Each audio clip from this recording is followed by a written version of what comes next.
Velkommen til denne tekniske guide om Rowenta Smartforce. Vi er Kelatos Informatika, specialister i teknisk reparation.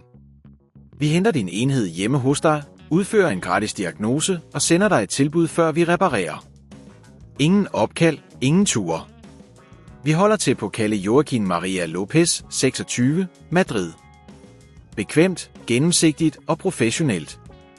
Link i beskrivelsen. Hvis din Rowenta Smartforce laver mærkelige lyde, kan det skyldes, at børsterne er slidte eller motoren er defekt. Det er vigtigt at få dette problem løst, da det kan føre til yderligere skader, hvis det ikke bliver repareret i tide. For at udføre reparationen skal du bruge en stjerneskronerugetrækker, en flad S-kronerugetrækker, en ny motor til børsterne, samt en pensel til at rense indvendigt. Først skal du åbne enheden forsigtigt ved at fjerne S-kroneruerne på bagsiden med din stjerneskronerugetrækker.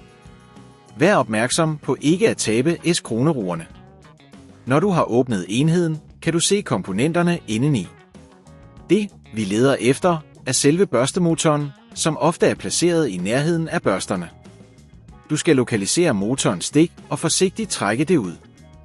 Når du har trukket stikket ud, skal du fjerne motoren ved at S-kroneruge de S-kroneruer, der holder den på plads. Husk at bruge den flade S-kronerugetrækker til at løsne S-kroneruerne, hvis de er stramme. Hvis det på dette tidspunkt føles for kompliceret, så husk at vi hos Kelatos henter din enhed hjemme og sender den repareret tilbage til dig.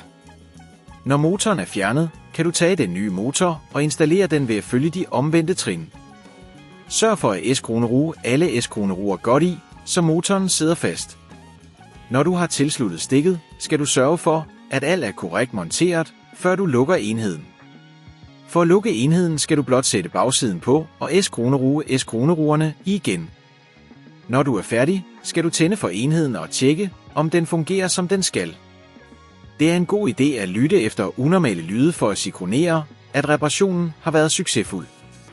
For at undgå, at dette problem opstår igen, anbefales det at rengøre børsterne regelmæssigt og tjekke dem for slid. Det kan også være nyttigt at opbevare enheden et tørt sted for at undgå skader.